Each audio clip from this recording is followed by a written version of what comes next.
Hi, my name is Ryan Bolt. I'm the Dream Center campus pastor. You know, it's great when we get to hear about everything Crosspoint's doing in the community. Sometimes we don't take the time to hear about what other churches are doing. And today I get to introduce you to a great guy. He's become a friend of not only ours, but all of Crosspoint. His name is Pastor Horton. He's at the New Beginnings Baptist Church in East Nashville. He's doing some really special things. And in a moment, I want you to meet him. I want you to see what he's doing and the great impact he's having on his local community. Pastor Horton, Yes. talk about a little bit of when you guys came into the community. What was it like, and really where there's been a little transformation? Well, when we first came into this community, it was so many people out on the streets selling drugs. You got addicts walking up and down the lot. We would just begin to pray. And as we began to do that, things began to change in the community. Yeah. The drug houses began to disappear. The people that were walking the street on drugs began to disappear. I already had the vision that I wanted to help people in this community. Right. People that didn't have no place to stay. When you're talking about helping people in a transition, it just don't stop by giving them a place to stay. Right. You got to help them get jobs. It's a whole lot more to it. It's a whole lot. And we try to provide whatever service that we can to meet the need. Where essentially they'd be homeless if they didn't Right. have a place here at the church. In the vision, we want this church here to be open 24 hours a day, 7 days a week. One of the things we've talked about, and I want you to kind of share, is there's been a lot of kind of bumps in the road with this building. I know you talked about, with the leaking in the roof, it's kind of limited, like the ability to bring in more people too. It is, correct? well, that part is limited. Yeah. It wasn't as bad as it is now. Right. But we didn't have people to come in and say they were gonna fix it, and basically we didn't got scammed a few times. Right. So we got space in here, and I just believe that why did God bless us with a place like this, not for us to utilize everything that we can Right. in. Every square inch, yeah, right? I don't think that God will put you in a place for it not to be utilized to Yeah. the capacity. We just at a point, we don't want to get to a point where we ain't got no place for them to live. Right. And if it's managed right, Yeah. it'll reach so many people. Yeah. We think the world of you and what you're doing here, and it's fun to share that with everyone. I love it. Well, let's go take a look, see what's going on. This area right here is the transitional housing for the women that are homeless, don't have no place to stay. So right now there's what, 4 or 5? Is that? It's 5. It's 5 right now. But you'd love to expand that number. I would love to have a full house. Pastor Horton, for me, it's just been kind of an honor to kind of hear your story. I wanted to share something with you a minute. We had something special happen at our church. We had kind of a special story this weekend, and I think you'll be interested to see. It's kind of a neat story that I'd love to share with you. So here's what I want us to do. We're going to do a little experiment, all right? You guys ready for some fun? It's going to be at all of our campuses, all right? And we have never done this in like a decade of ministry, so you guys have to just trust me on this, all right? At all of our campuses right now, I want you to pull out your wallet. In just a few minutes, I don't want our greeters at our campuses to move yet, all right? In just a minute, we're going to take up a special offering, okay? This is not a regular offering, not a regular offering. And I don't want you to be left out of this. Trust me, you don't want to be left out of this, all right? Now, here's the other thing. Listen to me. You have got to come back next week to see what happens, all right? This is one of those kind of cliffhangers, part 1, part 2. You come back next week. I'm not going to tell you anything other than that. You just need to come back next week and just kind of see how this whole thing plays out. Pastor Horton, what I wanted to share with you is that you're the story that we're talking about. What Pete's talking about right there, what the pastor's saying about raising that money, you are the story. We talked to a roofer, and he did an estimate for us, and he said, looks like it's going to be about $5,000 or $6,000, and we kind of told him the story. And what happened last weekend when Pete did this on all of our campuses, we collected $6,000, and that $6,000 we want to give to you today to get that roof fixed.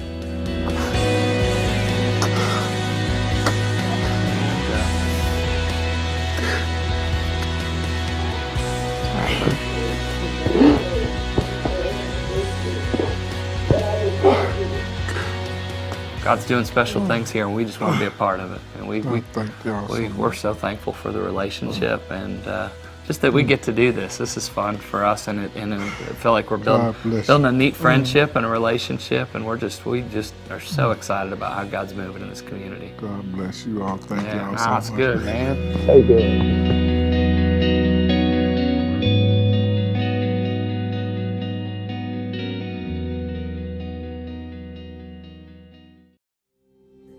I first heard about the MINA project the Sunday that Mike Lee was giving the message. I had not been familiar with MINA projects before. I had never heard of a MINA project.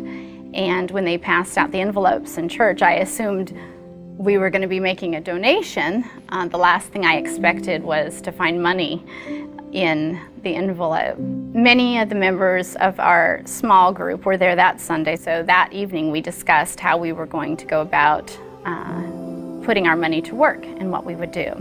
One of the things that we all realized quickly at our small group and what we wanted to do is we have two teachers that have pretty severe medical issues. One is a cancer and one is their child has leukemia. It started out, we wanted to keep it simple, a walk-a-thon, nice and simple, just go walk, collect some money.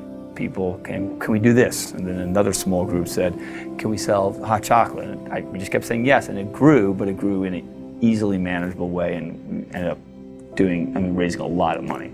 Initially, as a group, we had, I believe, about $175. And the money through various fundraising that we had done turned into over $5,000 to bless the two families.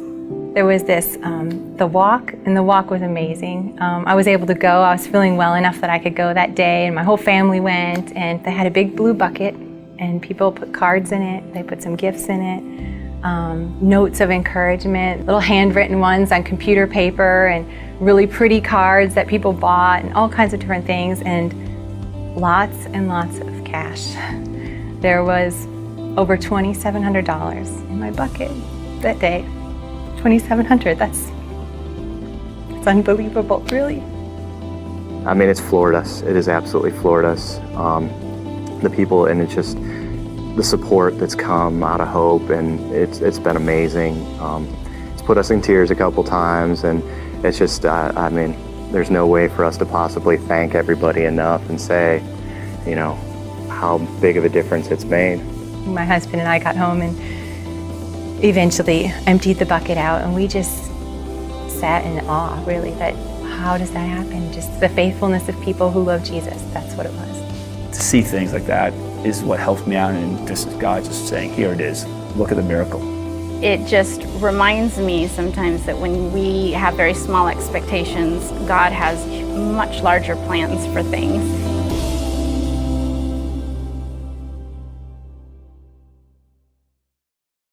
When a student comes into school, they're brand new to the school and they don't have supplies. You can see it in their faces. Often families that we work with will come and everything they own will be with them. They look and they see the other kids. They look that they're in here with their whole family, with black garbage bags full of their life, no backpacks, no books, no school supplies. And they have to put on a face like it doesn't matter. But it does, and they may not say it at that moment, but the minute they find out that there's a backpack, a brand new middle school sized backpack that's just waiting for them, their face lights up, because what my child would take for granted, these kids, they don't. They take pride in it. They take pride in knowing that they can just focus on being a student now.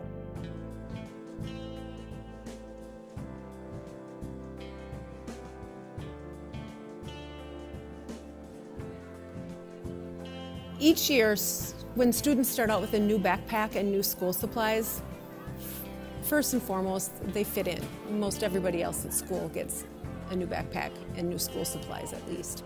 Students who are homeless or very vulnerable, they don't always get that luxury that some of our children might get.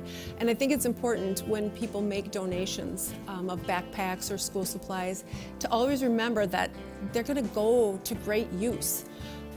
They're used in the classrooms daily. Pencil sharpeners grind pencils up left and right. They break the leads, and to have that constant supply, to not be asking your teacher, could I please get a pencil? Could I get a pencil? I don't have a notebook. They have their own stuff. It's a dignity to it that most of us just accept as the norm. So the importance of new backpacks and new supplies every year we can keep refurnishing that pride for them. When you give a backpack or a ruler, when you give a pencil and a pencil case or a binder, it's not simply just giving somebody a supply. It's actually providing them with the opportunity to have their education, to fully utilize it so that they can make a difference in their lives and in our lives, because these kids do that every single day. They make a difference and they need your help in order to do that.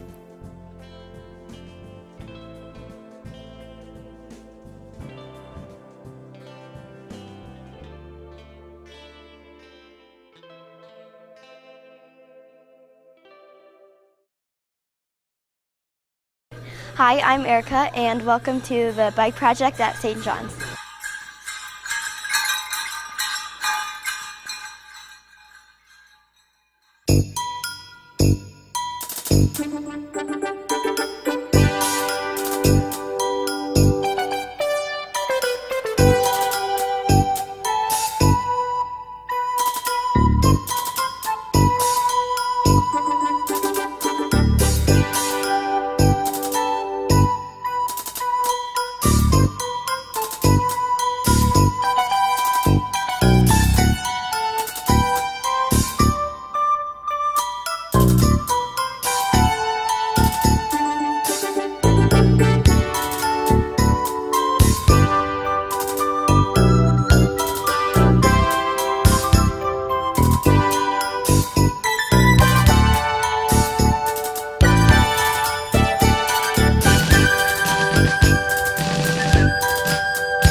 This is Katie, and she is the leader of the Bike Project. So can you tell me a little bit about the Bike Project?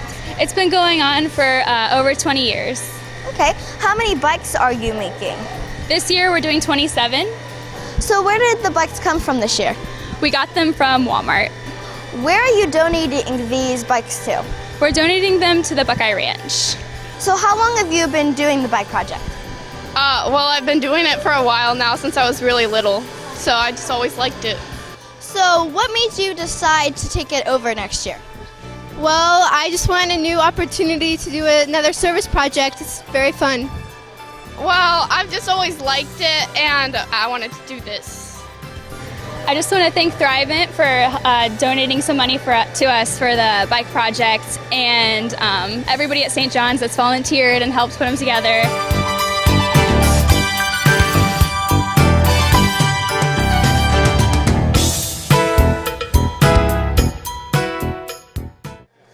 You guys are going to be taking over the Bike Project next year. Can you tell me a little bit about that? Yeah, we are going to take it over. And you? Well, this is actually my first year. Don't hold it. I'm a professional. Oh, So rumor has it that you guys are going to be leading the Bike Project next year. yes.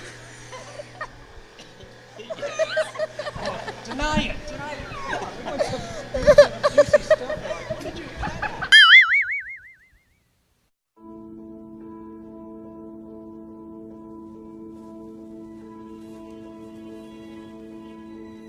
Jesus offered a parable saying, "Then the king will say to those on his right, 'Come, you who are blessed by my Father, take your inheritance, the kingdom prepared for you since the creation of the world. For I was hungry and you gave me something to eat. I was thirsty and you gave me something to drink. I was a stranger and you invited me in. I needed clothes and you clothed me. I was sick and you looked after me. I was in prison and you came to visit me.' Then the righteous will answer him, 'Lord, when did we see you hungry and feed you, or thirsty and give you something to drink? When did we see you a stranger and invite you in, or needing clothes and clothe you? When did we see you sick or in prison and go to visit you?' The king will reply, 'Truly I tell you, whatever you did for one of the least of these brothers and sisters of mine, you did for me.'" At the heart of the Christian faith is the triune God who is defined by love. As his kingdom people, it is our call and privilege to demonstrate the scandalous love, mercy, and generosity of God to the broken world around us. According to Jesus, loving our brothers and sisters well is among the most effective means of pointing the world to Him.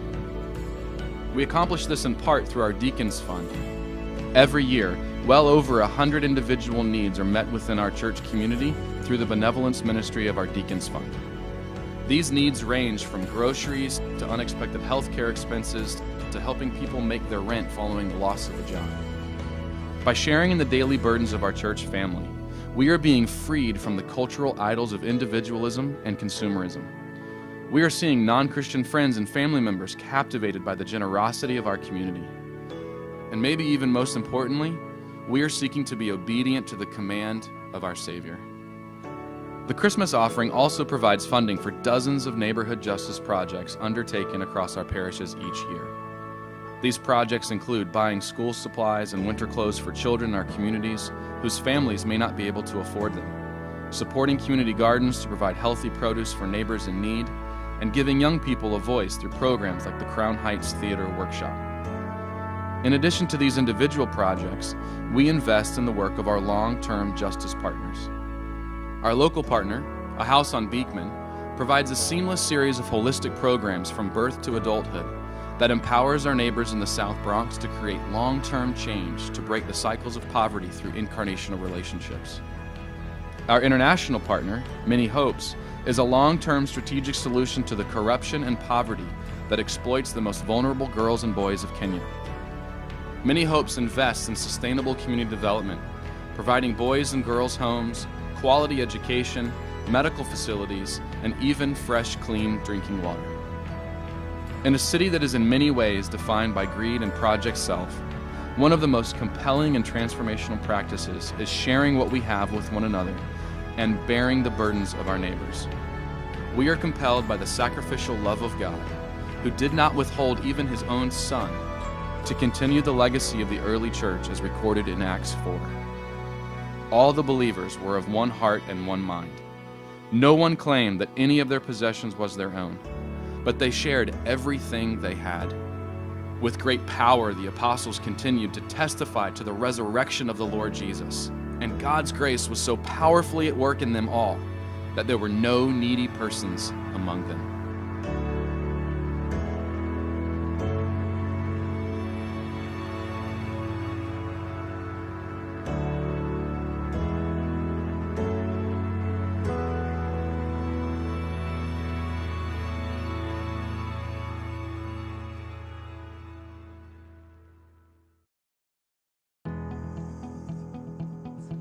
God has extravagantly been generous with you.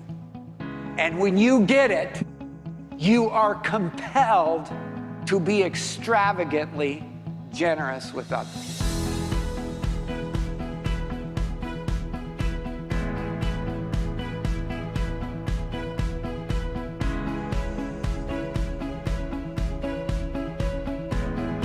Every day, God comes to us cleverly disguised as the poor. And we have the opportunity to love Jesus in our life. Generosity is never a superior giving to an inferior. Biblical generosity is a person who understands His extravagant love for them, and they're compelled to share that love. And when we do, we get to see the face of God. Hey you guys, it's me, Kyle, and I'm here with the whole crew from Mariners Church. We are so excited. We get to bless the Boys and Girls Club of Irvine because of your fearless generosity. So let's go in and make this happen. Our people have given heroically to just sort of unleash generosity in new ways. So we want to give you guys a check that we believe is going to help sort of do some things here too. So. Holy cow. Wow, it's a $60,000 check. So. Oh my God. Lord help us out. I'm nervous, I'm shaking. Yeah. Oh my gosh, $10,000. Awesome. $15,000! Oh my goodness. Wow. you very much. Thank you very much. We want to tell you guys how much we believe in each one of you children. And on behalf of Mariners Church in our Be Fearless campaign, we are excited and honored to offer you this gift. Woo! Oh my goodness.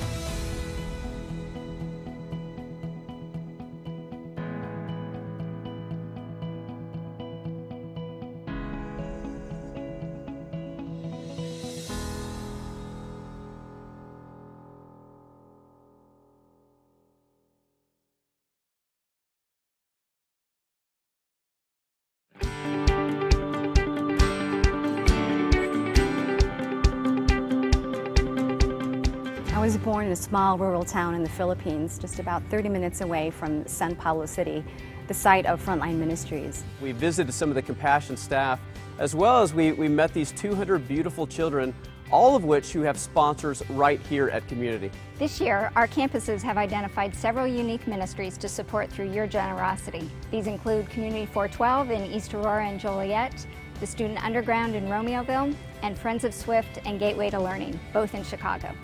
Ended up at the Exponential Conference, and this crazy guy named Dave Ferguson keeps getting up there year after year, turning cartwheels over this idea of church planting, and it was getting me excited, and the church that I was a part of excited. And we joined a local New Thing hub. Where I grew up, the school was the community. Other schools in the area had organizations built around the community really coming together for the school, and they wanted to do that same thing for Swift. And that's how Friends of Swift was born. She said lots of people come to our country and they take pictures of our children in order to raise money, but the money never actually goes to benefit our children. She said Compassion's been very different because they told me that my child would get food and he gets fed. They told me that he would get an education and he gets to go to school every day. They told me that he had an American sponsor, and here you are. When I first met Rosemary, she was a little shy, but as the week progressed, you can just see that she was full of life. She was happy. She was well cared for. She was healthy. These stories of church plants are happening here in this country and all across the world as well. So thank you for supporting New Thing. It's through your generosity that you're helping thousands of people find their way back to God. See, love can. God's love can change the world. Let God love the world through us today. It's time to celebrate generosity.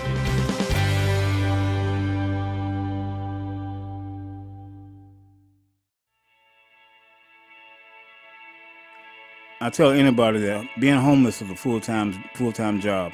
You got to make sure that you're out of the elements. You got to make sure no one takes your things. What little things you do have, you want to you cherish them. You got to make sure you have somewhere to take a shower. You got to make sure you can find somewhere to eat. You just have to make sure that you stay dry. Well, we put in offers on 5 places. Yeah. This is the second one that we got a contract on. It's just, the housing market in DC is really competitive, and so there were 6 or 7 offers on the first place we tried to buy. One of the things we were looking for when we were looking for housing was a space somebody else could live in. So we looked for, the basements are so ideal around here, so yeah, it was sort of on the list, 3 bedrooms, other usable space. Yeah. I had a talk with God. I knew it had to be him because I looked around and there was no one else. And he told me that I needed to go on a mission trip. I told him I was homeless. He says I know, and he told me that he had a vision for me, and he would make provisions for me. We had to paint the center itself. That's what our mission was about. One day I was painting, and God spoke to me again. He said, "You're going to have a place somewhere to live when you get back." And Pastor Joel wasn't that far from me, so I said, "Pastor Joel, God just told me I was going to have somewhere to live when I got back." And Pastor Joel said, "Yeah, right, yeah, okay." Well, at that moment, I felt like I had more faith than Pastor Joel did, and that made me feel real, real good. I knew Vondell from church, we'd seen him around, and he helped and everything, I think Union Station and Ebenezer's and stuff, so we knew who he was, but we didn't know him very well. And I randomly ran across a friend in a grocery store who said, yeah, he doesn't have a place to live. and which was news to me. I didn't realize that he was on the street at that point. I thought he was staying with somebody else. And so we talked about it, and I think you went and told him, right? Yeah. You called him up and said. Yeah, I think I called him and said, hey, can we grab coffee or something like that? And, yeah. Thought he would be a good fit, because really what he needed was a place to live. Like, he had a community, he had, you know, he was doing odd jobs and working. Really the only thing he lacked was a roof, and we had that. That was easy enough. I asked him when can I move, and he said right now if you want to, and he gave me a key, and all my things were under a porch in the alley at someone's house, and I got all my things there, and I moved up to his house, and that was a true blessing. I was overwhelmed. It was fantastic. It hadn't really sank in that I had heard his voice from God, and God told me I had somewhere to live. I would have somewhere to live when I got back from Jamaica, until like a couple of hours later. And then I realized that what God told me it was coming true. The dream that He had for me was coming true. When I was homeless, I used to look forward for the people to come and hand out sandwiches on Sunday. Now I'm a part of that. I want to give sandwiches, give lunch, give advice, give hope. Actually, I want to give hope to them. Let them know that you don't always have to be like that. And they see me. Some of them know me, and they know that should know them. Let them know that there's hope for a person like them, because a person like me was there too.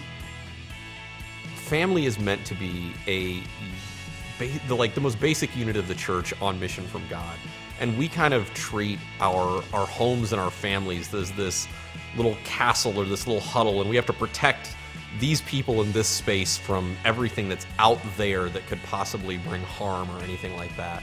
And that really that's not what God intends family to be or what God intends home to be, but rather that, you know, like the larger church, I mean, home is a refuge for the hurting and the broken, and it's a place where people can be themselves and bring, you know, their hurts and their problems and their struggles, and be invited in and be made to feel welcome and experience the love of Christ.